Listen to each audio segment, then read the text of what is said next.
Vale. Buenas tardes a todas y a todos.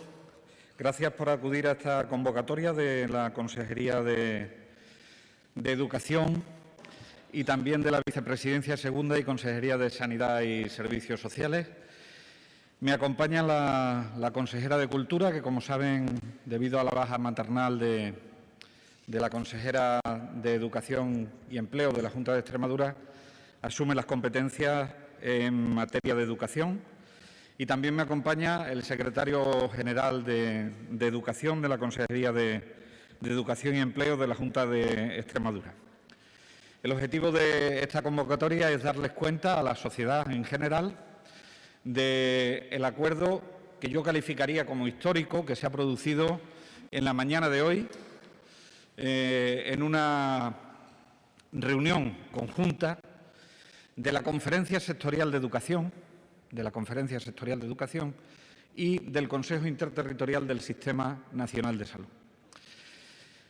La reunión estaba presidida por la ministra de Política Territorial, asistían los ministros la ministra de Educación, el ministro de Sanidad, y estábamos los consejeros y consejeras de Educación y los consejeros y consejeras competentes en materia de sanidad. El objetivo de esa reunión era establecer una serie de mínimos, que fuesen compartidos por todas las comunidades autónomas, y las ciudades autónomas, de cara a asegurar algo que es tremendamente importante. Y eso que es algo tremendamente importante es asegurar en todo momento, aunque ya sabemos que no hay la seguridad al 100% en ningún caso, pero sí hacer lo más seguro posible los entornos a la comunidad educativa, en general, por el bien de este país. Me van a permitir que antes de desgranarle todas estas cuestiones, en primer lugar, desde el Gobierno de la Junta de Extremadura, le traslade, como siempre, que tengo oportunidad, las condolencias a los seres queridos de todas aquellas personas que, bien sea por razón de la COVID-19 o bien sea por otro motivo, han fallecido dentro de este periodo de pandemia que estamos viviendo en este país y que no han podido despedir a las personas como nos hubiese gustado. También quiero agradecer la labor de todos esos profesionales del ámbito sanitario y del ámbito sociosanitario, así como todos los cuerpos esenciales, los cuerpos y fuerzas de seguridad, incluidas las policías locales, los voluntarios y voluntarias que nos están permitiendo llevar una vida lo más normal posible. Y hoy que estamos hablando de educación, me van a permitir que haga una especial mención, porque pudiera parecer que no nos acordamos de ello, y sí que nos acordamos, y bien que nos acordamos, de todos esos docentes, de todos esos directores de centros y directoras de centros, de todos aquellos profesionales que trabajan dentro del sector educativo, incluido la universidad, y que en los momentos más difíciles de esta pandemia, es decir, cuando estaba decretado el estado de alarma, han hecho posible que nuestros chicos y chicas, que nuestros niños y niñas hayan podido acceder a unos contenidos educativos los más normalizados posible. Me van a permitir también que se lo agradezca a todas las familias de esta comunidad autónoma que han resistido todo lo que ha sido el estado de alarma con sus hijos en casa en un acto de conciliación sin precedentes y que para nosotros son muy importantes. Son muy importantes el esfuerzo que han hecho. Y a los niños y niñas que nos han dado una lección de vida durante este tiempo de pandemia. Ellos han sido capaces de aprender antes que nosotros cuándo se tienen que poner una mascarilla, cuándo tienen que lavarse las manos, cuándo tienen que utilizar la higiene personal.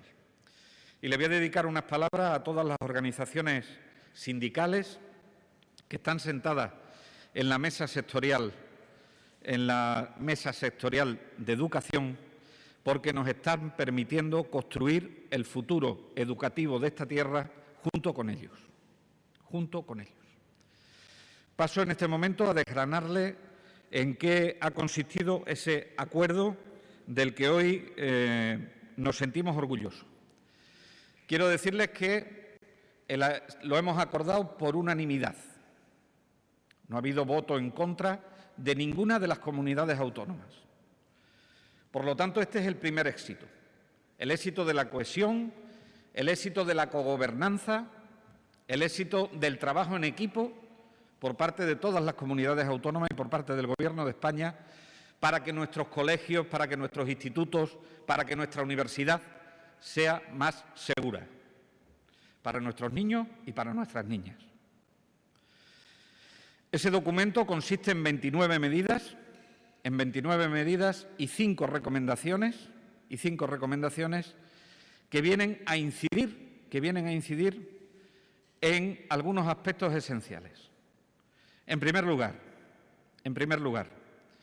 es irrenunciable para un país como este, como España, que en este momento la educación de nuestras futuras generaciones no sea presencial. Por lo tanto, Por lo tanto, la primera conclusión que quiero decirles es que hemos acordado que la actividad educativa en este país, de forma completamente asegurada hasta segundo de la ESO, sea presencial. Para que sea presencial, se tienen que dar una serie de circunstancias desde el punto de vista de la salud pública que incide en la organización de los centros educativos para permitir que se identifique a los centros educativos como centros seguros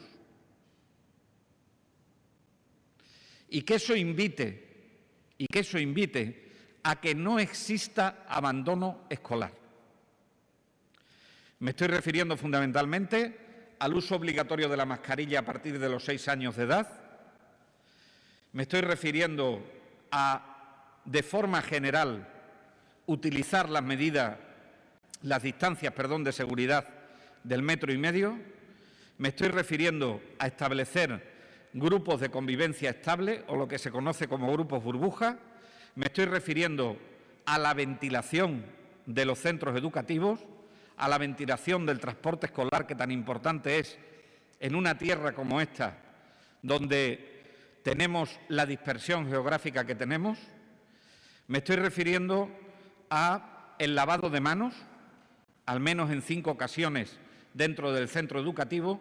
Me estoy refiriendo a un protocolo que permita que un niño o niña o un docente que presente algún síntoma no acuda al colegio hasta no descartar que tenga el coronavirus, que no tenga el coronavirus para poder acceder.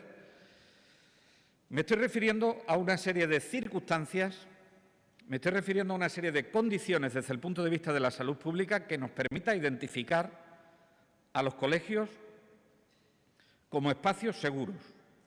Por supuesto, muchísimo más seguro que la calle. Por supuesto, muchísimo más seguro que la calle. Por lo tanto, presencial, seguridad, obligatoriedad con la que nos dotamos las administraciones. Y también quiero decirles que dentro de este acuerdo se han regulado aspectos tan importantes como otros aspectos que también están en los centros educativos, pero que afectan al apartado más social de la atención.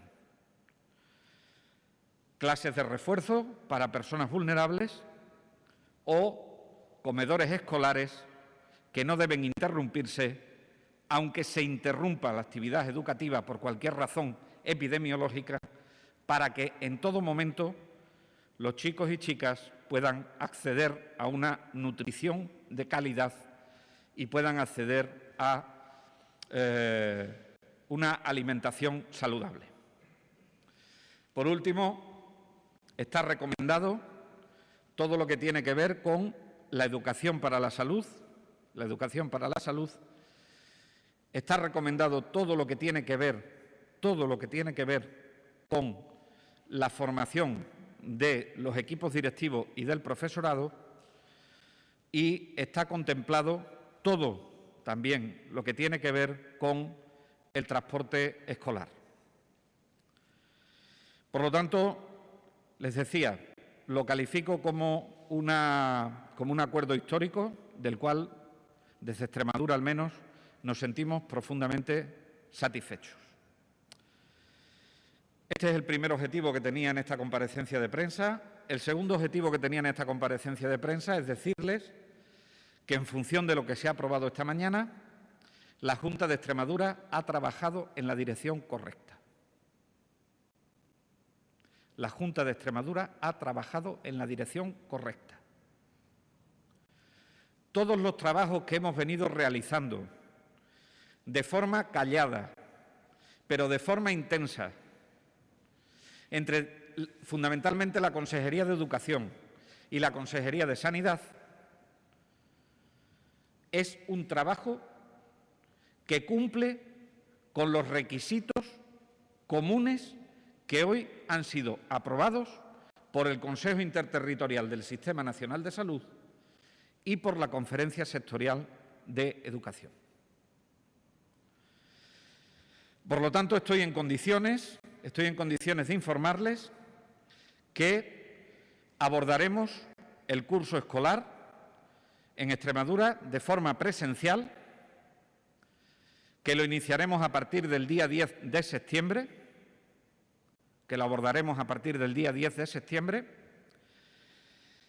que vamos a establecer una serie de medidas de seguridad en los centros educativos para que sean esos centros seguros que tienen que ser, donde fundamentalmente lo que vamos a establecer y lo vamos a hacer de la siguiente manera.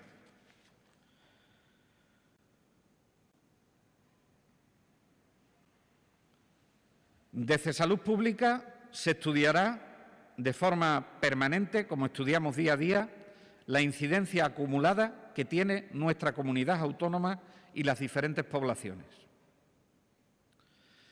Esto nos permitirá conocer si necesitamos adoptar sobre el cribado o la realización de pruebas a los docentes, que en todo caso serían PCRs, si la incidencia acumulada de la zona donde está ubicado el colegio requiriese que se hiciese PCRs.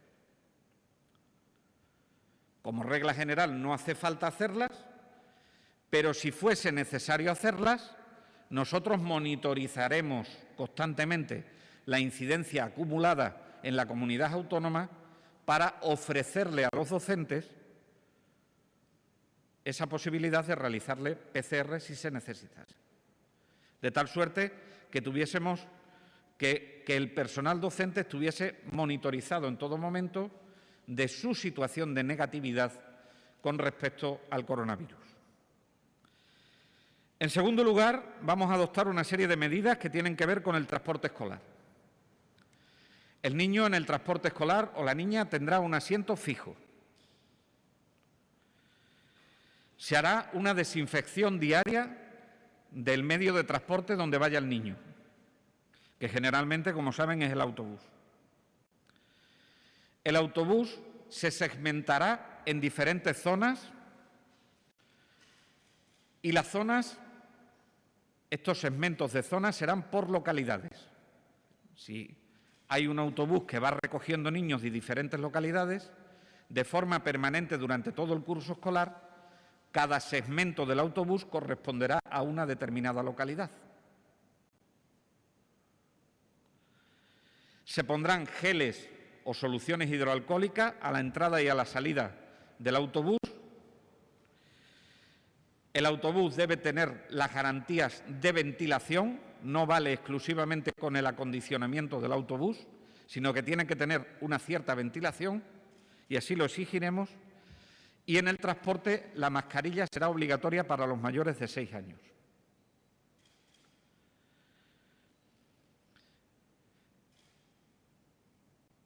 Todos los niños que acudan al colegio, tienen que tener ese día, antes de entrar al colegio, la temperatura tomada.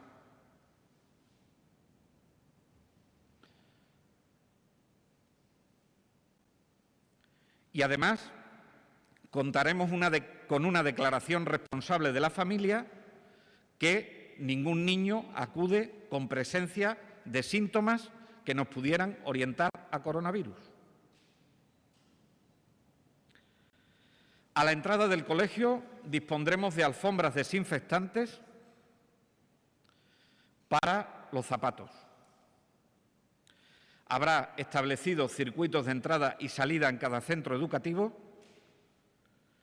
y la entrada y la salida será escalonada por tramos, desaparecerán las colas o las filas, como ustedes les quieran llamar, y los padres no pueden entrar en el colegio.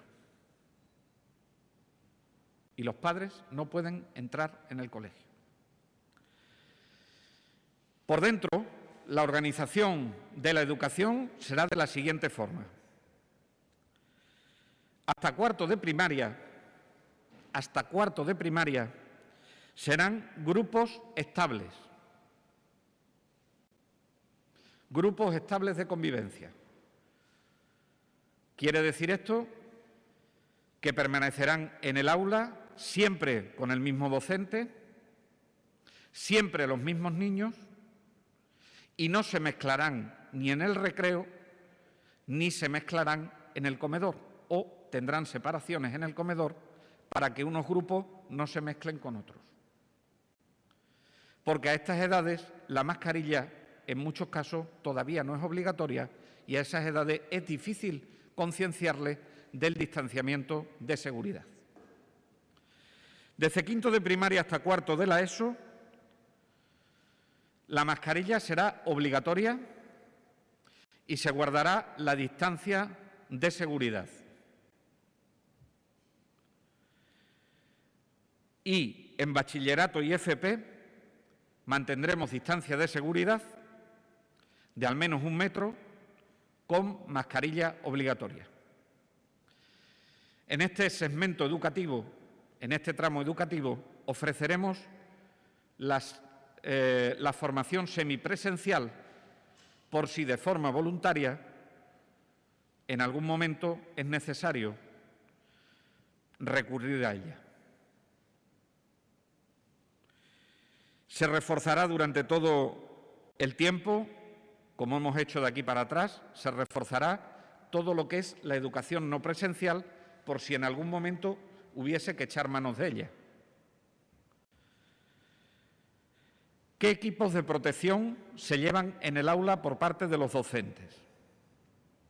Los equipos de protección que se llevan en el aula por parte de los docentes son generalmente distancia de seguridad, mascarilla quirúrgica o higiénica.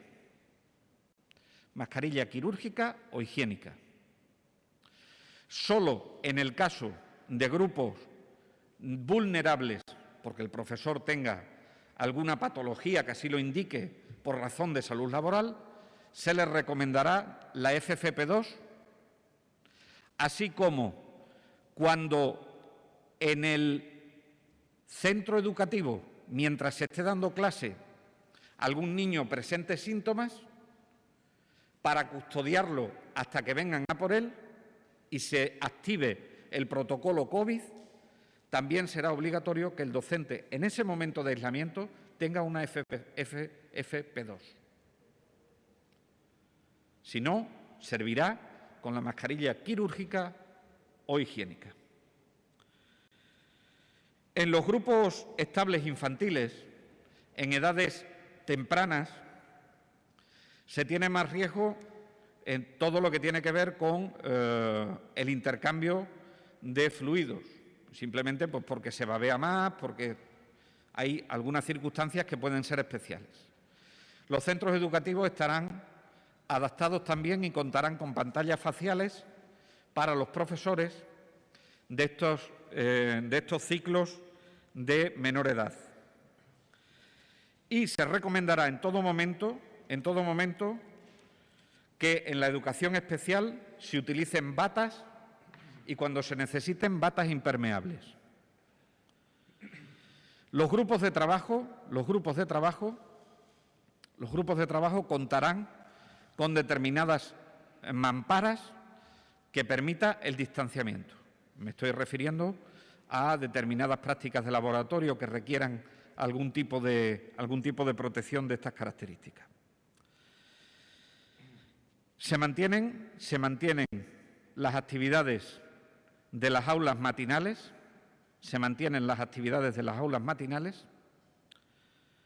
Para nosotros la conciliación es un objetivo de primera magnitud y, en segundo lugar, se mantienen las actividades complementarias. Con respecto a los comedores, el servicio de comedor tendrá 2 modalidades. Si la familia lo solicita, la comida se le llevará a su domicilio. Si el niño se queda en el comedor, el servicio se le presta en el comedor. Están fijados turnos de comedor para cada uno de los grupos escolares. Hay ampliaciones de esos turnos y siempre, como en el transporte, tendrán un asiento fijo. Los grupos estables, ya le he dicho que en los comedores irán con separaciones. Los monitores que estén en el comedor se tienen que proteger con guantes, con mascarilla quirúrgica o mascarilla higiénica y, en determinadas circunstancias, puede que sea necesario hacerlo con bata. Las aulas matinales se van a organizar de la misma forma que los grupos estables de convivencia que les hablaba anteriormente. Y en las actividades formativas complementarias, aunque bien es verdad que no comienzan el 10 de septiembre, que comenzarán un poco más tarde, esas actividades complementarias, sí decirles que tendrán un carácter también semipresencial para aquellos que lo necesiten y se ampliará el horario. ¿Qué ocurre? Y esta mañana también se ha aprobado una guía para la actuación en situaciones donde se produzca una sospecha de que un niño o niña o algún profesor o profesora o docente tenga sintomatología que coincida con COVID. Todos los centros educativos tendrán de referencia no solo a alguien de atención primaria de salud, sino que tendrán de referencia a alguien de salud pública. Todos. Dependiendo en el área educativa donde se encuentren, como estará ubicado dentro de un área de salud correspondiente, se coordinarán de forma adecuada. Y dentro del centro habrá, que generalmente será el equipo directivo, aunque esto tenemos que terminar de detallarlo, alguien o algún equipo responsable del COVID en el centro. Cuando en alguna de las aulas se dé algún niño o niña con sintomatología que nos lleve a esta situación, el niño o niña, esto se pondrá en conocimiento del equipo COVID, que activará a las autoridades de salud pública y, por tanto, activará el protocolo COVID. Mientras eso ocurre, el niño se llevará a una habitación con ventilación suficiente, se le protegerá con una mascarilla FFP2 y habrá un docente responsable que se quedará con él hasta que lleguen a recogerle. Y a partir de ese momento, cuando lleguen a recogerle, se iniciará el estudio de contactos y el estudio epidemiológico. Si el niño fuese positivo,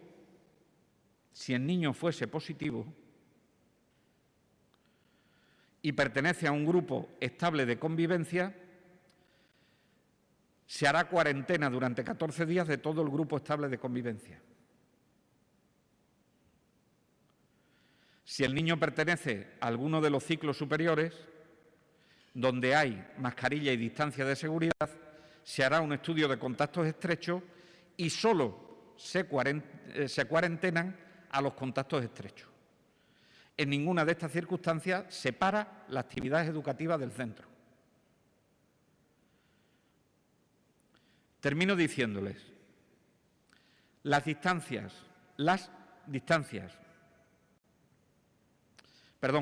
para que se cierre la actividad educativa de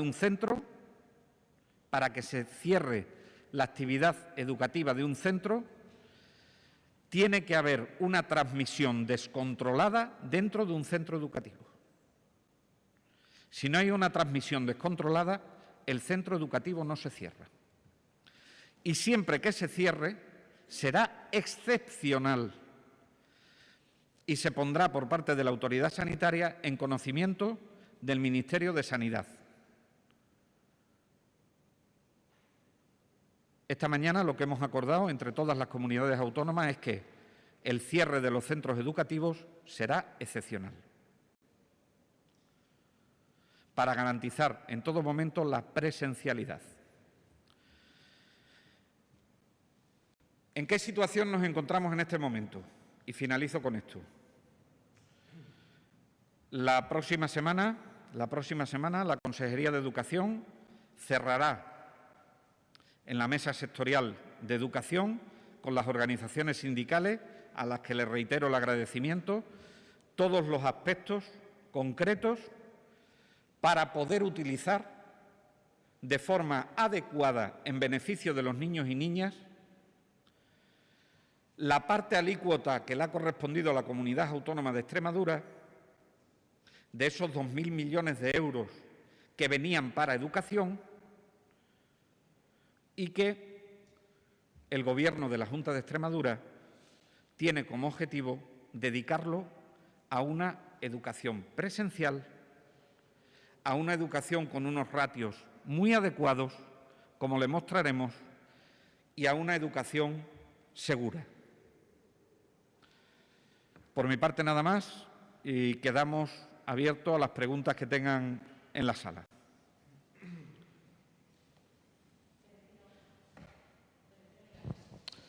Buenas tardes. Varias cuestiones. Ha hablado que los niños deberán ir al colegio o al instituto, entiendo, con la toma de la temperatura tomada. Entiendo que son los padres. O sea, que en los centros no va a haber nadie que va a tomar la temperatura. Sí, José María, Sí. ¿Cuándo se considera una inquietante temperatura corporal? Se lo explico. Empiezo por esa, luego seguimos.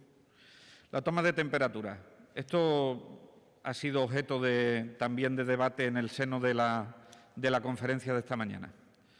Miren, si nosotros hacemos que a todos los niños se le tome la temperatura en el colegio, por cierto, los colegios van a estar equipados con termómetros, todos los centros educativos van a tener termómetros, todos. Es decir, los que no se hayan tomado en casa se le tomarán en el colegio. Pero para evitar aglomeraciones a la entrada, es más fácil que contemos con la colaboración de las familias. Y si el niño viene con la temperatura tomada, mejor. ¿A qué temperatura? Igual que el resto de las personas, por encima de 37,5, deberíamos tener cierta precaución, porque eso ya empieza a no ser febrícula, sino que pasa a ser ya algo más. Por norma general, no hace falta hacer PCR a los docentes. Explíqueme un poco, porque había también ciertas posturas que reclamaban que los docentes se le hicieran antes del comienzo del curso PCR o test serológicos. De hacer solo de manera excepcional. El cribado poblacional con PCR, con los estudios de seroprevalencia que hemos tenido en nuestro país, no está demostrado que sirvan para nada. Porque la siguiente pregunta es ¿cada cuánto tiempo le hacemos PCR a los docentes? ¿Se lo hacemos cada día, cada semana, cada 2 meses, cada mes? ¿Qué criterio ha seguido el Gobierno de la Junta de Extremadura? El criterio que ha seguido el Gobierno de la Junta de Extremadura es: si hay que hacer PCR, se hace. ¿Cuándo hay que hacer PCR? Hay que hacer PCR cuando los datos epidemiológicos indiquen que en la zona geográfica donde se encuentra ubicado el colegio o el centro educativo tiene una incidencia por encima de la cual entendemos que debe realizarse PCR. Porque ahí sí tendrá la PCR una sensibilidad y una especificidad adecuada para poder tomar una decisión con ese docente. Lo hemos situado en una incidencia acumulada de más de 100 en poblaciones superiores a 10.000 habitantes. Y las poblaciones de menos de 10.000 habitantes estudiaremos densidad de población e incidencia acumulada para conocer si tenemos que hacerle PCR o no. No obstante, Como vamos a tener comisiones permanentes entre salud y educación, todo esto se le trasladará a los equipos directivos de los centros para que los docentes estén informados puntualmente de la evolución de la pandemia, así como salud estará informado puntualmente de las necesidades que en el ámbito educativo tenga en cuanto a materia sanitaria. Por lo tanto, yo lo que proponemos desde el Gobierno de la Junta de Extremadura es que utilicemos las PCR cuando las tenemos que utilizar. Y eso es por encima de una determinada incidencia acumulada o unos determinados parámetros epidemiológicos que nos permitan tomar decisiones certeras sobre esa situación. Ahora, ha anunciado la Junta que va a cerrar los prostíbulos. Me gustaría saber, claro, no hay ninguna licencia que se dé como prostíbulo. En base legal, ¿a qué puede cerrar la Junta de Extremadura, como lo puede hacer la Junta de Castilla-La Mancha o la Generalitat de Cataluña, un local de ese tipo donde se ejerce la prostitución, pero claro, no tiene licencia para eso? ¿Por dónde va a ir la argumentación legal de la Junta? La argumentación legal va por el riesgo para la salud pública. Saben ustedes que los casos que se han dado de brotes en prostíbulos, hacer un estudio de contacto es muy complicado, muy complicado. Con lo cual te pueden llevar a una transmisión sanitaria descontrolada fácilmente. Porque es muy difícil que se pueda hacer un estudio epidemiológico donde los contactos aparezcan. Por lo tanto, en la normativa que saquemos, que será un acuerdo de Consejo de Gobierno y se acordará en la próxima sesión del Consejo de Gobierno, el tenor literal dirá que a aquellos locales que sean prostíbulo o club de alterne, independientemente de la licencia que tengan, se clausurarán. Dentro de esos prostíbulos ya hay prostíbulos que están cerrados en Extremadura, porque tenían la licencia de ocio nocturno, de cualquiera de los epígrafes de actividad que estaban dentro del ocio nocturno. ¿Qué nos quedan? Pues nos quedan aquellos que tienen licencias muy antiguas que se llaman whiskerías, o aquellos que tienen unas licencias como hostales, que son más difíciles de cerrar. Y por lo tanto lo vamos a argumentar en una medida excepcional que permite la Ley General de Sanidad y las leyes de salud pública, y que, por el riesgo que tienen para la transmisión del virus de forma descontrolada, nos permiten poder cerrar esos locales. En Extremadura lo hemos querido hacer entendiendo que en la mayoría de las ocasiones, desgraciadamente, esas mujeres están siendo víctimas.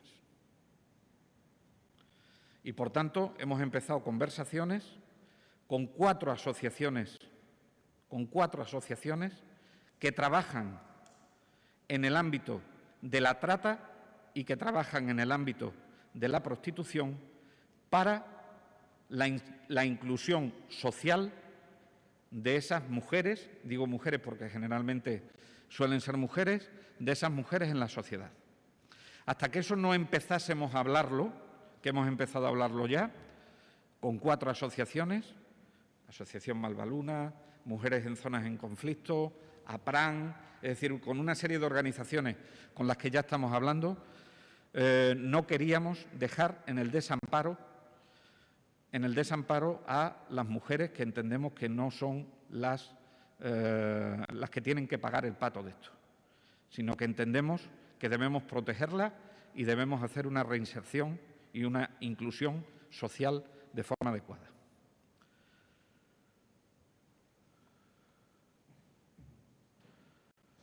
Buenas tardes.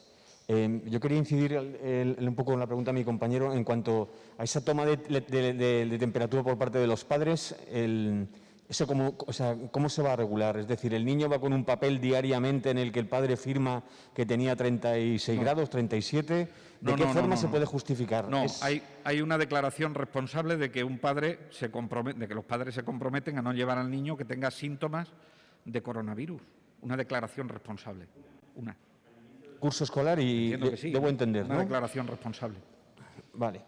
Y no me ha quedado claro, y sí que le pido que me lo pueda un poco explicar, ¿cuándo se va a cerrar lo que es como tal un aula? Es decir, un aula, ¿cuándo va a decir, mire, en esta aula no se puede entrar? Pues mire usted, se va a cerrar un aula cuando el aula esté ocupada por un grupo estable y haya un afectado dentro del grupo estable. Con un afectado en el grupo estable, todos los demás son contactos directos. Por lo tanto, durante 14 días, ese aula no se utilizará. O, si no siendo grupo estable, en el estudio de contacto directo, el estudio de contacto directo nos dice que todo el aula está afectada o hay varios afectados dentro de un aula que no sea un grupo estable de convivencia. Pero una cosa es cerrar un aula y otra cosa es cerrar un centro educativo completo, ¿eh? Para cerrar un centro educativo completo lo queremos poner difícil.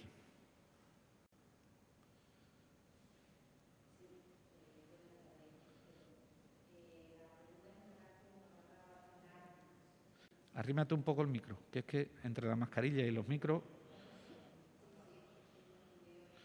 Venga.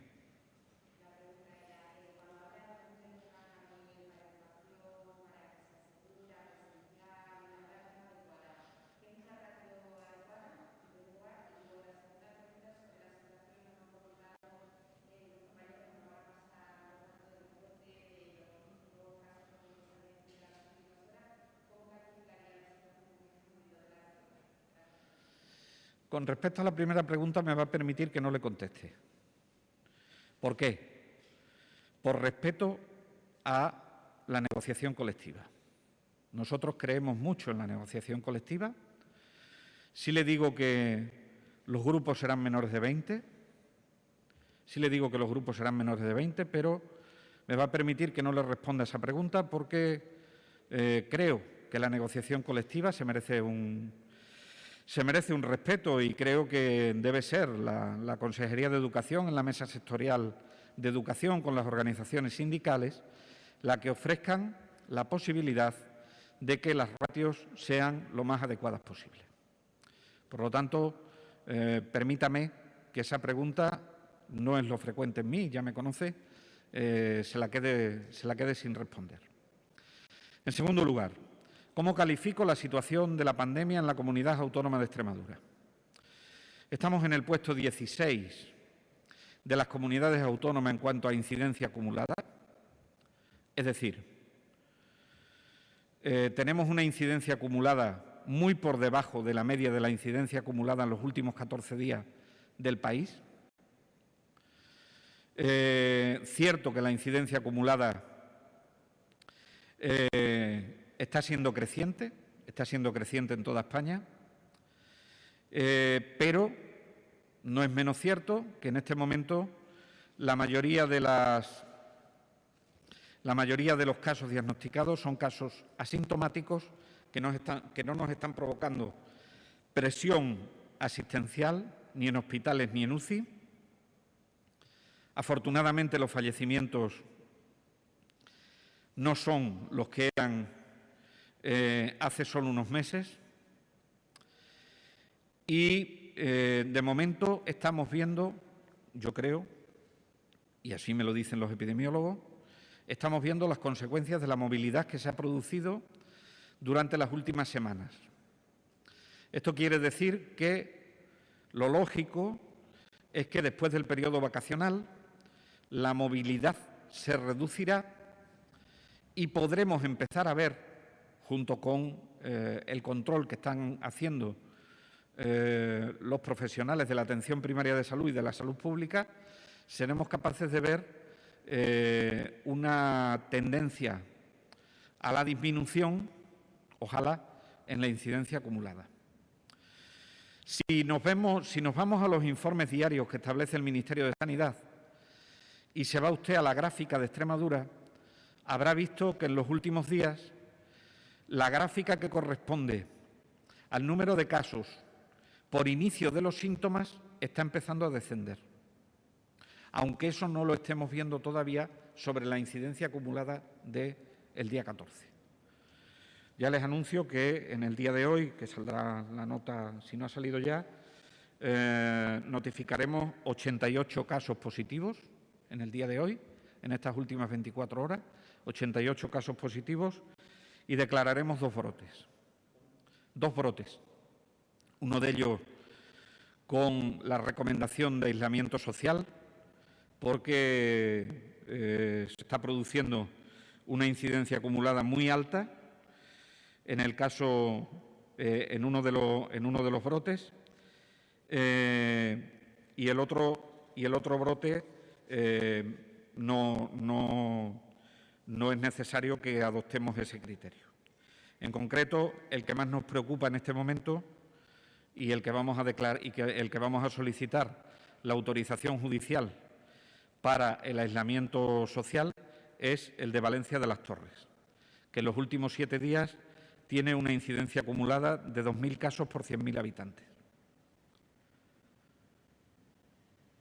No obstante, en la nota que sacamos todos los días tendrán ustedes cumplida información de los datos epidemiológicos. Y esta rueda de prensa, fundamentalmente, creo que se la merece algo tan importante como es la educación. Consejero, buenas tardes. Una última pregunta con respecto a la incidencia de la pandemia aquí en Extremadura. Hablaba de que la Junta ha decretado el aislamiento social esta tarde de Valencia de las Torres, que están a la espera de lo que les diga la autoridad judicial. No sé si ya se ha pronunciado esa autoridad judicial sobre la petición de aislamiento que se hizo ayer por parte de la Junta también de Alía. La alcaldesa ha dicho hoy que quizá es un poco desmesurado. No sé si han hablado. A mediodía teníamos la ratificación judicial. ¿Cuándo se va a empezar a aplicar? Por tanto, se publicará mañana en el DOE, con casi toda seguridad, la resolución y tendrá efecto de mañana. A lo desproporcionado, pues mire usted, es una opinión de la alcaldesa que yo respeto.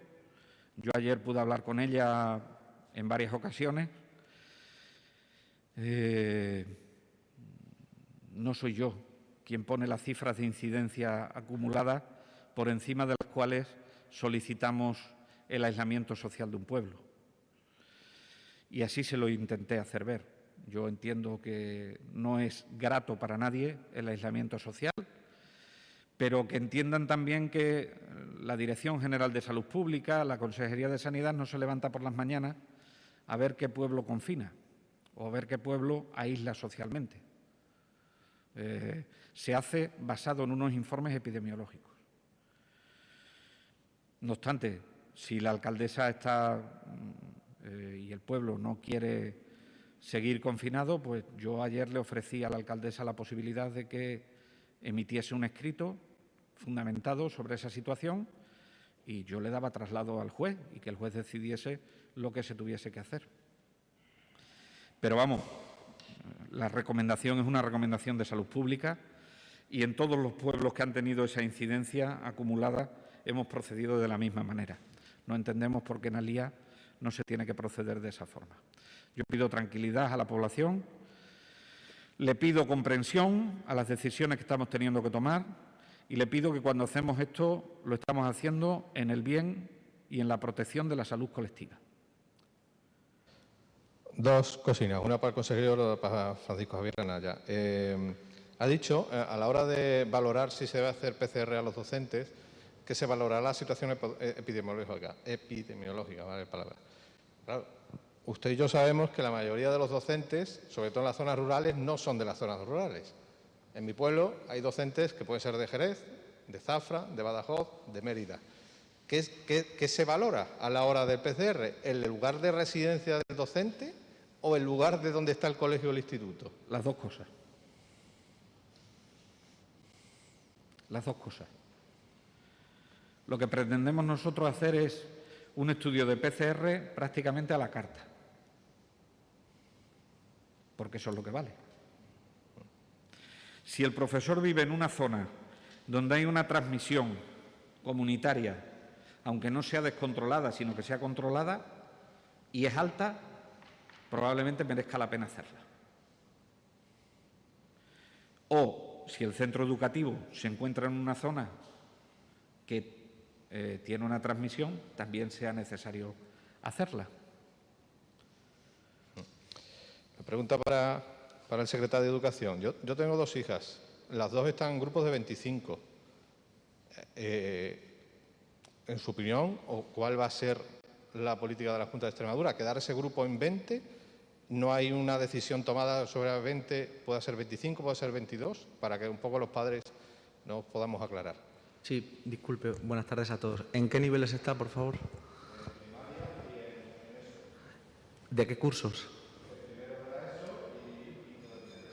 Vale, sus hijas que pertenecen a la educación primaria y a la educación secundaria, en el caso de quinto de primaria, deberá mantener la distancia interpersonal de 1,5 metros y, por tanto, actualmente y a falta de la negociación en mesa sectorial con los sindicatos el próximo 1 de septiembre, su hija tendrá un grupo como máximo de 20 alumnos siempre y cuando el aula lo permita, es decir, 1,5 metros de distancia, uso de mascarilla, quinto de primaria. Y es el mismo caso que se va a producir en el caso de su hija de primero de ESO. 1,5 metros de distancia, grupos máximos de 20. Recordemos que la ratio en secundaria está entre 30 y 35, ¿vale? Y en el caso de los grupos de primero de secundaria, como de quinto de primaria y hasta cuarto de educación secundaria obligatoria, tendremos grupos máximos de 20 alumnos por la distancia interpersonal de 1,5 metros y teniendo en cuenta también la limitación de nuestros espacios, para los cuales hemos adquirido 15.000 pupitres unipersonales que darán solución al problema de pupitres que teníamos bipersonales. ¿Más? Aquí, en la sala. Vale, pues nos hacen llegar unas preguntas Rocío Sánchez, del periódico Extremadura, que no ha podido conectarse a través de videoconferencia. Nos dice qué se considera transmisión descontrolada en el centro y de cuántos casos hablamos. En todo caso, siempre más de 3, y que no podamos encontrar la trazabilidad de los casos. Es decir, si tenemos 3 alumnos y sabemos que los 3 han estado en reuniones familiares, pongo por caso, y tenemos la trazabilidad de que ha sido por un caso importado de algún viaje, de alguna zona, pues eso es una transmisión comunitaria controlada. Si hay más de 3 alumnos que estén afectados o alumnos y docentes que estén afectados y no podemos seguirle la trazabilidad de dónde se han cogido la infección, empieza a darnos signos de que puede haber una transmisión comunitaria descontrolada. Y entonces pasaríamos a estudiar epidemiológicamente el caso y, si fuese necesario, y con un volumen de casos siempre, ya digo, superior a 3, que es lo que se considera brote dentro de un centro educativo, entonces pasaríamos, si fuese necesario y excepcionalmente, y siempre que estuviesen en diferentes aulas y siempre que estuviesen en diferentes puntos del centro educativo, entonces pasaríamos a tener una transmisión comunitaria descontrolada. Por último, la última pregunta que nos hace es: puede que haya familias que por temor no lleven a sus hijos a clase. ¿Qué medidas se pueden tomar para esas familias? Primero, decirles que están más seguros en el colegio que en la calle. Eso es lo primero. Que están más seguros en el colegio que en la calle. En segundo lugar, hay un amplio debate en la Conferencia Sectorial de Educación, que creo que no procede en este momento profundizar si se deben adoptar medidas de algún tipo en contra de esas familias. Yo creo que es necesario que la gente gane confianza en el sistema educativo. Tenemos un gran sistema educativo. Creo que merece la pena que la gente valore el sistema educativo. Es un sistema educativo que nos ha permitido estudiar a personas que veníamos de ámbitos humildes y ahora le ofrecemos un plus de seguridad. Con lo cual, yo creo que lo primero que hay que hacer es que la gente llegue al convencimiento de que la educación es ese gran factor de igualdad para la sociedad y que, por lo tanto, están más seguros dentro del colegio que en la calle. Y luego lo que determinen las autoridades educativas, pero no creo que en este momento estemos en disposición de profundizar mucho más en cuáles son las medidas que tenemos que tomar. Lo debe reflexionar la Comisión Sectorial de Educación y llegar a unas conclusiones. Sí decirles que Extremadura ha reclamado hoy en esta conferencia que, sabiendo que no era objeto de esta conferencia, pero sí que ha reclamado que se adopten medidas por parte del Gobierno de España para la conciliación por si algún niño se pone malito, se tiene que quedar en casa, los dos miembros de la pareja o el padre o la madre de las familias monoparentales trabaja, pues que se adopte alguna medida, bien desde el ámbito de la seguridad social, bien desde el ámbito del trabajo, bien desde el ámbito de la compensación, para la conciliación, porque ya les digo que a nosotros nos importa mucho la conciliación. Y es algo que tanto la ministra de Política Territorial como la ministra de Educación están convencidas que tienen que estudiar.